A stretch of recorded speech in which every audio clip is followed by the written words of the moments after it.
예수님이 제자들의 발을 씻기셨는데 그 씻겨주셨을 때 어떤 행복이 있었을까? 그렇다면 우리도 또한 그 예수님의 부탁의 말씀처럼 예수님이 그렇게 우리가 되기를 원하는 마음으로 보여준 것처럼 우리도 남의 발을 씻어줄 때 어떤 행복감이 있을 수 있을까? 주님은 우리들에게 보여주셨습니다. 행복하려면 발을 씻어주어라.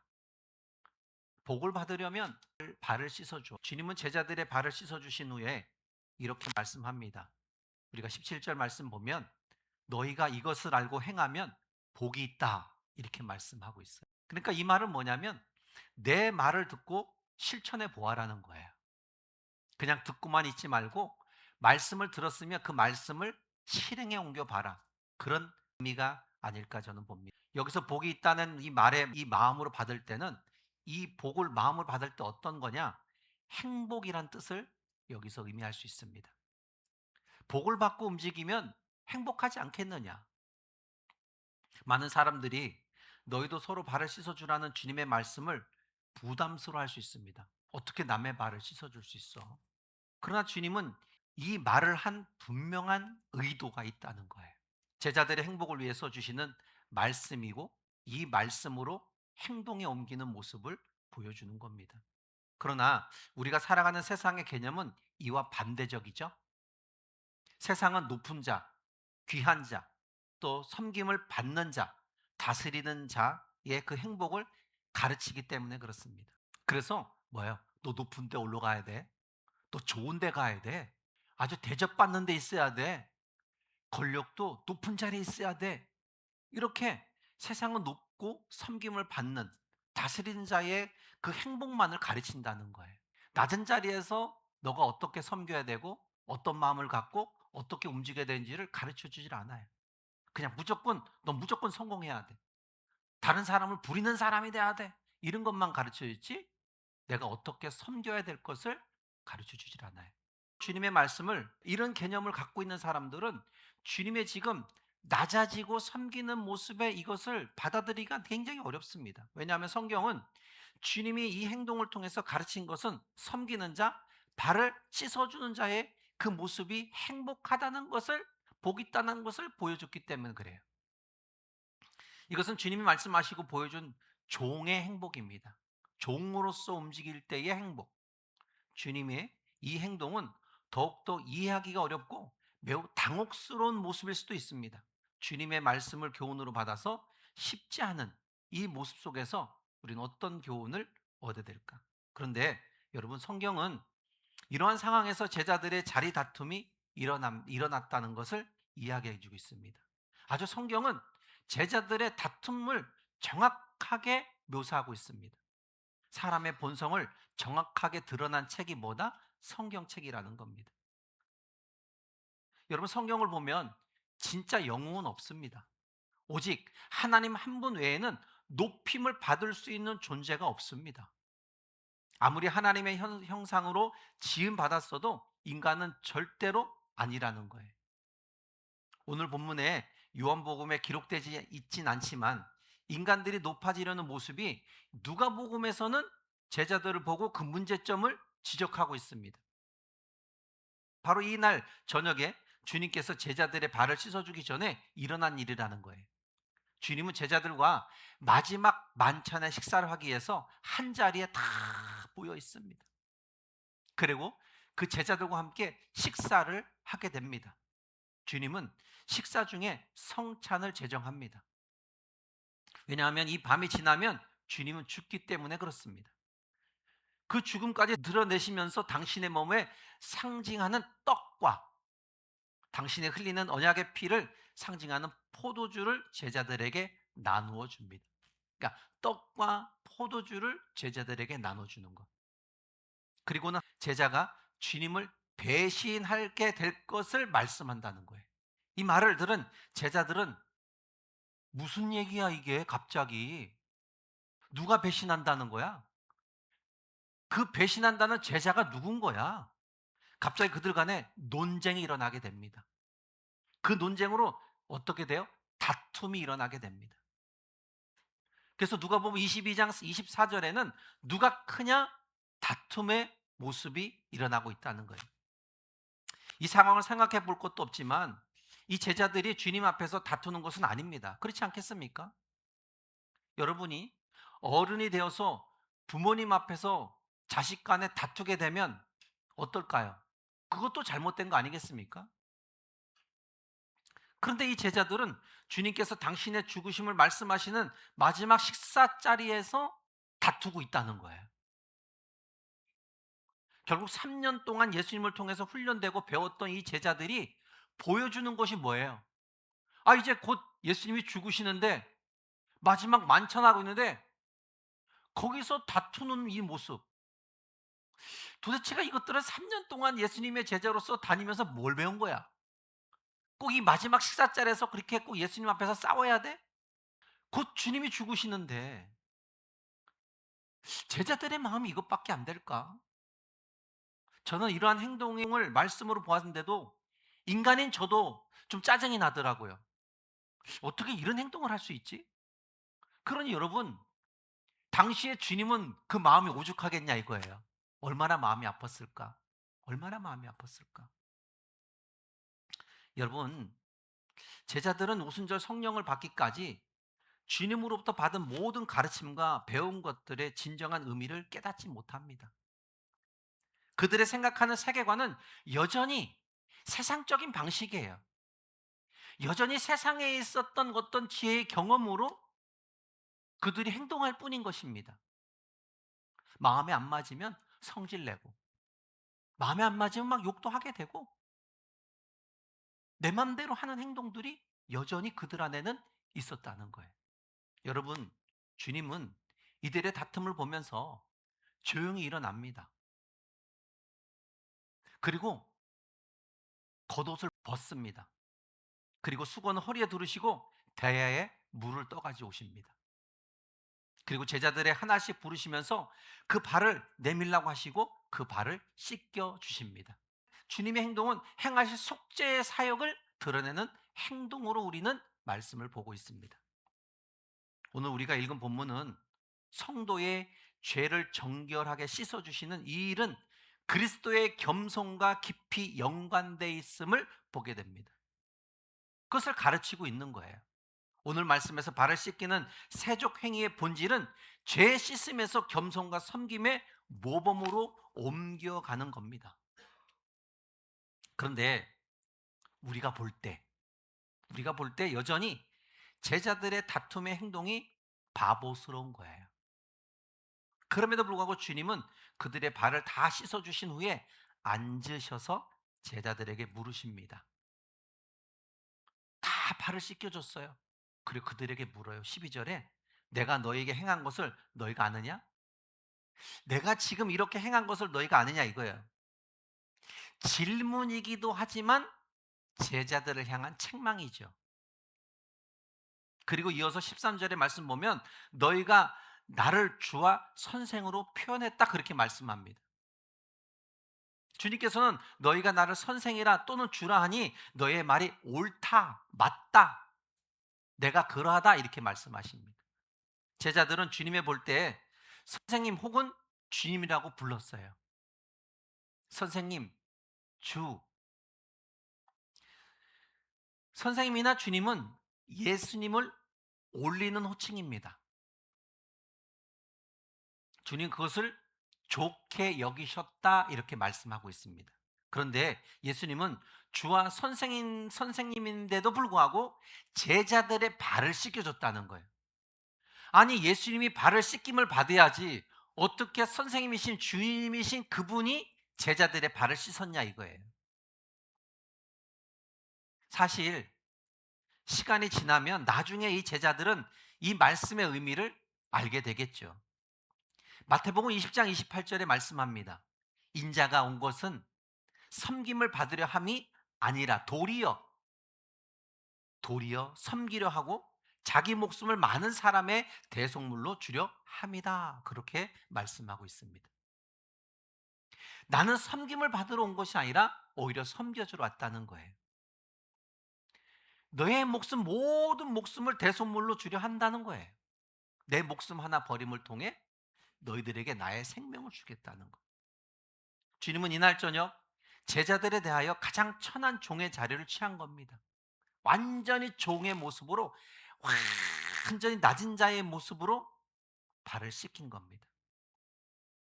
그러면 14절에 너희도 발을 씻어주는 것이 옳으니냐 그렇게 말한 거예요.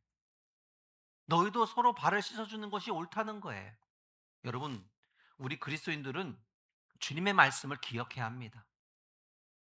왜 성경이 이 말씀을 기록했고 우리들에게 이걸 보게 하시고 듣게 하셨을까?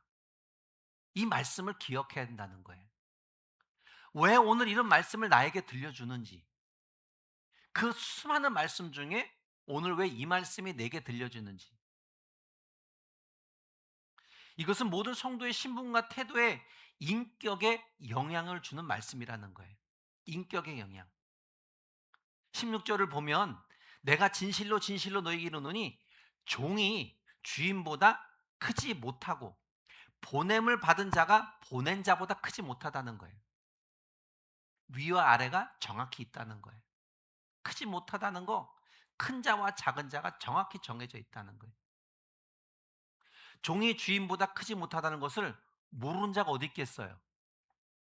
보냄을 받은 자가 종이며 심부름꾼입니다. 그리고 보낸 자보다 크지 못하는 것은 사실이잖아요. 그런데 주님은 제자들의 발을 씻으셨다는 거예요. 주님이에요. 그들이 선생이다 하고 선생님이라고 부르면서 주님이라고 부르는데 그 선생님이, 그 주님이 자기들의 발을 씻어줬다. 뭔가 바뀐 거 아니에요? 자기들이 선생님의 발을 씻어줘야지 어떻게 선생님이 우리 발을 씻어? 이것이 바로 우리 주님에 대해서 우리가 알 수 있는 사실이라는 거죠. 여러분, 우리 그리스도인들은 자기 인식을 시켜야 됩니다. 나는 주님의 종이다. 우리는 당연한 종이다. 맞지 않습니까? 여러분 종이 아니에요? 종이에요. 우린 주님의 종입니다. 우린 그분보다 정말 저 먼지만도 못합니다. 저 밑바닥입니다. 나는 주님의 종이고 우리 모두는 다 주의 당신의 종입니다. 주님께서 하늘의 영광을 버리고 인간의 몸을 입으시고 종의 형체로 가져 죽기까지 복종하신 것을 우리가 알고 있다면 그분이 하나님이신데 그분이 이 땅에 오셔서 종의 형체를 입고 오셨어요. 섬김을 받으라는 것이 아니라 오히려 섬겨주러 왔다 그렇게 말씀하신 분. 우리가 그 은혜를 경험한 그리스도인들은 당연히 어떻게 돼요? 종으로 우리는 받아들여야 되는 거예요. 내 스스로 나는 종이라는 것을 우리는 받아들여야 되는 거예요. 그리고 주님이 우리에서 종으로 왔다는 그 사실도 우리가 알아야 된다는 거죠. 여러분, 예수님의 제자들은 예수님보다 크지 못합니다. 당연하지 않습니까? 많은 그리스도인의 불행의 원인이 어디서 오는지 아십니까? 그것은 자기 인식의 오해에서 온다는 거예요. 오해에서 오는. 자기 인식의 오해. 여러분 말씀드렸습니다. 나는 종입니다. 자기 인식의 오해가 뭘까요? 나는 저 사람보다 괜찮아. 난 저 사람보다 많이 배웠어. 난 저 사람보다 나는 위치가 달라. 나는 금수저야. 저 사람은 흙수저도 안 돼. 인간의 불행의 원인은 자기 인식이 잘못된 섬부터 온다는 거예요. 많은 그리스도인의 사역자들이 낙심하게 되는 원인이 바로 이것입니다. 여러분 주님께서 제자들의 발을 씻어주셨다면 우리는 우리의 자리를 찾기가 쉽습니다. 아 주님도 그렇게 무릎을 꿇고 제자들의 발을 씻었는데 내가 뭐라고 주님도 하나님이신 주님도 그렇게 하셨는데 내가 어떻게 저 사람들에게 섬김을 받아? 내가 목사라고 꼭 성도들한테 꼭 대접만 받아야 돼? 나는 못 섬기는 거야? 대접만 받아서는 안 된다는 거예요. 주님이 제자들의 발을 씻겨준 모습을 우리가 정확히 기억하고 안다면 우리는 자기 위치를 정확하게 찾을 수 있다는 거예요.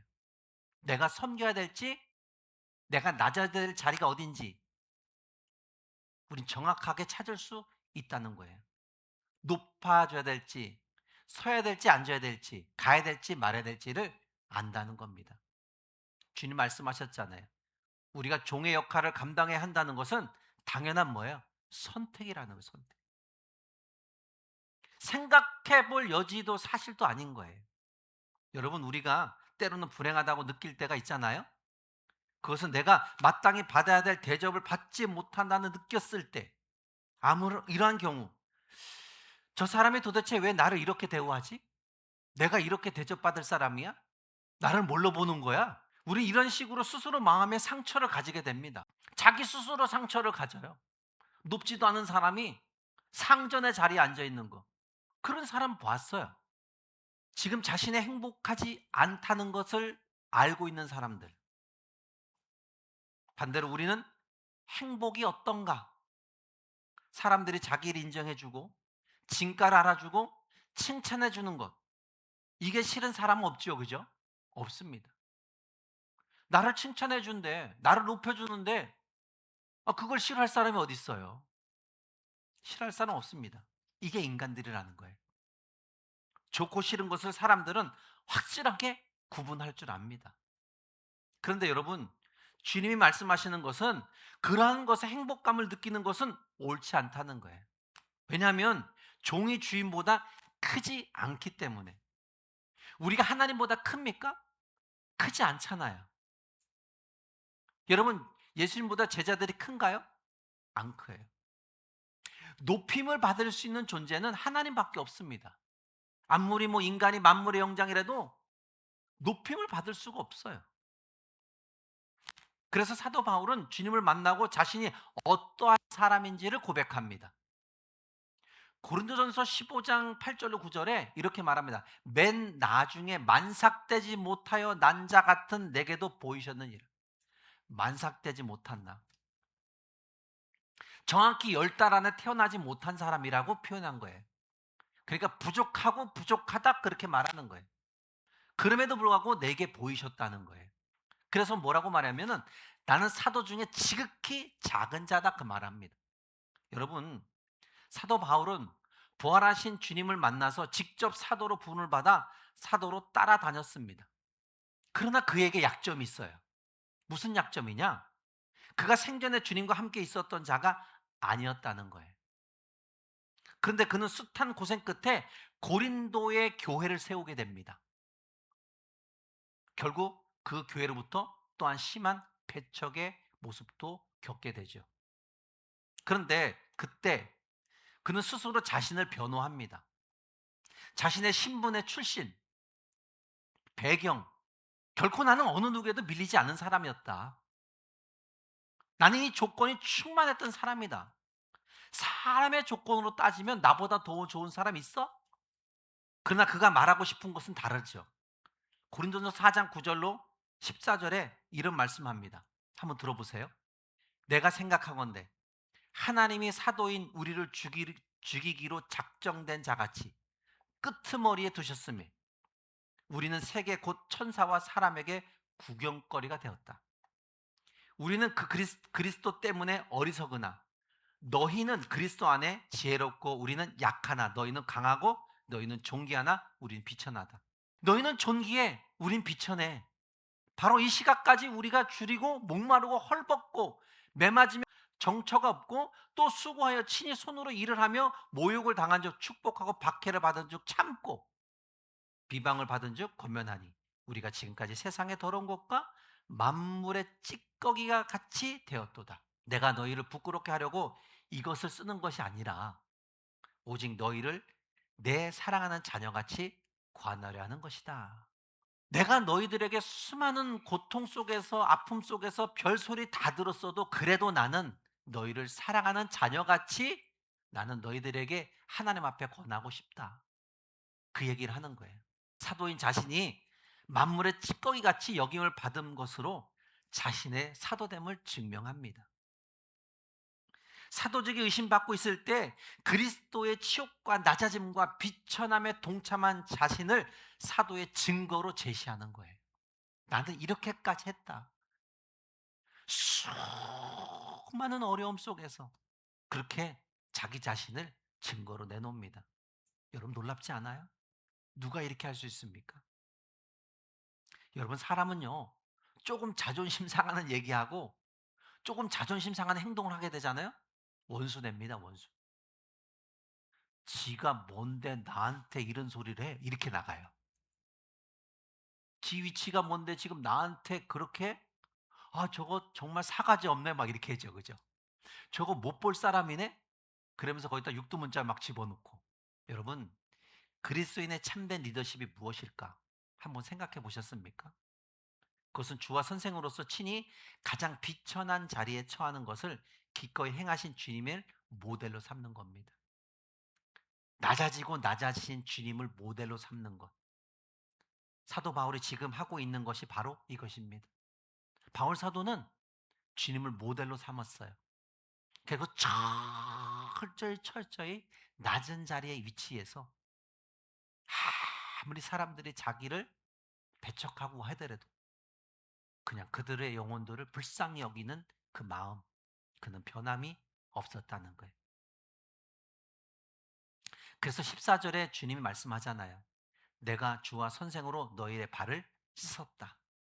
그러니 너희가 내 발을 씻어야 하는 것이 당연한 것이라고 하지 않았다는 거예요. 주님이 말씀하는 것은 겸손과 섬김을 가르침입니다. 주님은 서로 발을 씻어주는 것이 옳다 그렇게 말을 하셨습니다. 이런 은혜는 교회와 그리스도인들이 안에 가득 채워져야 될 은혜라는 겁니다. 그렇다면 주님은 자신의 발이 아닌 서로의 발을 씻어주는 것이 옳다고 했는데 주님이 이렇게까지인 이유가 무엇일까? 도대체 이렇게까지 하신 이유가 무엇일까? 서로 발을 씻어줘라? 물론 가장 낮은 자리에 서서 섬기는 것입니다. 그것은 인간의 본성으로는 아무도 하려고 하지 않기 때문입니다. 여러 가지 방법으로 다른 이의 발을 씻어줄 수는 있겠죠. 그러나 진심을 다해 주님의 마음으로 다른 이의 발을 씻어주는 일은 쉬운 것이 아닙니다. 쉬운 것이 아니라는 거예요. 여러분, 남의 발을 씻어주는 건 더러운 겁니다. 자기 발도 닦기 싫을 때 있는데 남의 발을 씻어주는 것은 너무나 어렵습니다. 부교육자 했을 때 세족식을 한번 한 적이 있습니다. 근데 나중에 세족식을 하고 나서 물을 한쪽에 다 담아놨는데 그 담은 물을 못 봐요. 얼마나 더러운지. 남의 발을 씻어준다는 거는 너무 더러운 거예요. 자기 발도 더러워 씻기 싫은데. 예수님 당시에 샌들을 신고 돌아다니셨기 때문에 흙먼지로 발을 더러워질 것은 당연하죠. 사도 바울이 에베소에 가르친 것은 에베소 4장 15절에 오직 사랑 안에서 참된 것을 말하라 그렇게 말씀합니다. 이것이 교회에서 그리스도인들이 행할 도리예요. 그러니까 무엇을 행하든 뭘 하라는 거예요. 오직 사랑은 참된 것을 하라는 거예요. 참된 사랑, 거짓된 사랑하지 말고 참된 사랑으로. 이 참된 사랑이 교회에 자리 잡아야 되고 성도를 안에 그 마음의 자리를 잡아야 된다는 거예요. 이것을 이야기해 주고 싶은 거예요. 형제의 발에 묻어있는 얼룩과 더러움을 그냥 지나치지 않는 것. 냄새나는 것이든 그 자리에 내가 서서 냄새나지만 연약하지만 그를 도울 수 있을 때 씻어줄 수 있을 때 그렇게 해주는 것. 주님은 우리의 인간으로 냄새나는 더러움과 연약함에 다가오셨고 그리고 우리를 그렇게 씻어주었습니다. 그러나 이렇게 서로의 발을 씻어주는 일이 하나님의 교회에서 이루어지기를 바라는 마음이 크죠. 너무 크죠. 여러분, 주님은 알고 있어요. 나를 위한 당신이 감당해야 될 고난의 십자가, 그 십자가, 그 고난의 십자가를 통과할 때 보이는 것이 다시 살아나는 부활이라는 겁니다. 고난의 십자가, 그 십자가를 통과하지 않고는 절대적으로 부활은 볼 수가 없습니다. 우리가 나만을 위한 신앙으로 고집한다면 그 사람은 그 위치에서 고상한 그리스도인으로 끝날 겁니다. 자기 혼자 고상함으로 끝날 거예요. 그러나 그 모든 자신의 것을 내려놓는다면 주님의 십자가의 사랑의 감동을 나눠주는 인생이 되는 겁니다. 그것이 구원입니다. 저는 서로 발을 씻어 주어라는 의미를 목사가 되어서 경험했습니다. 어느 수련회에 참석했습니다. 새벽에 세족식을 한다는 거예요. 그리고 저는 자리에 앉고 양말을 벗고 기도하고 준비하고 있었습니다. 그때 누군가가 내 발을 만지고 양말을 벗기면서 내 발을 씻어준 느낌을 받았습니다. 나의 더러운 발을 그분이 정성껏, 아주 정성껏 씻기시더라고요. 발가락 사이사이 다 씻겨주더라고요. 저는 그때 주님의 손길을 느꼈어요. 그 주님의 손길을 느끼면서 나도 모르게 눈에서 눈물이 주르르 흐르더라고요. 주님의 마음이 이런 것일까? 여러분, 아무리 주님의 말씀이 서로 발을 씻어주라고 했지만 쉽지 않습니다. 쉽지 않은 거예요.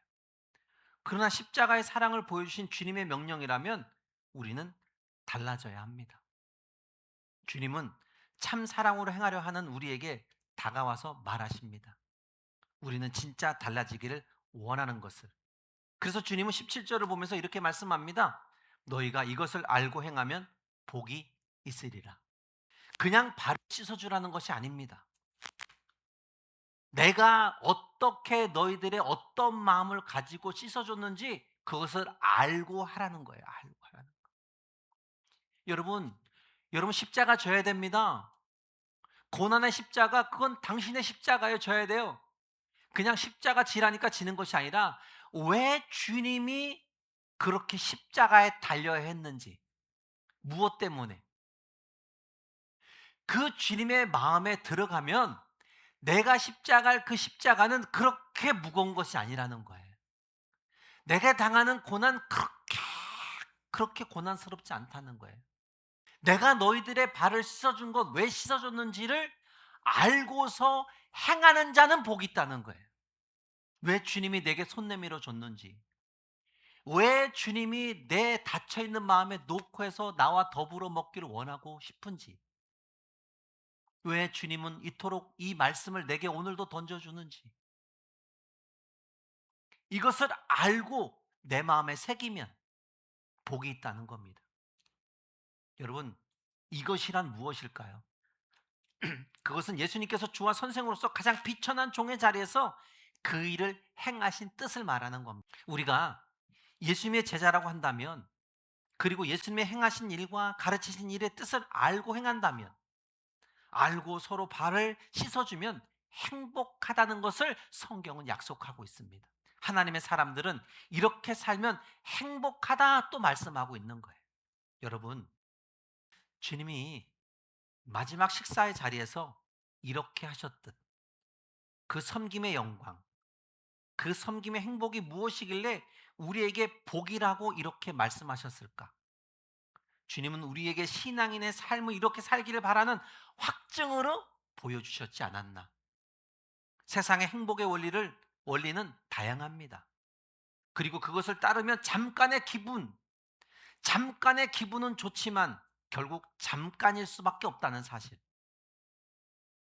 주님은 그런 식의 행복을 추구하지 말라는 거예요. 잠깐 반짝하는 그런 행복의 추구를 따라가지 말라는 겁니다. 이제 그리스도인으로서 여러분은 어떻게 살기를 원하는지 스스로 한번 선택해 보라는 거예요. 오늘 말씀을 통해서 한번 스스로 선택해 보고 생각해 보라는 거예요. 어느 방식이든 우리의 삶에서 택할 수밖에 없습니다.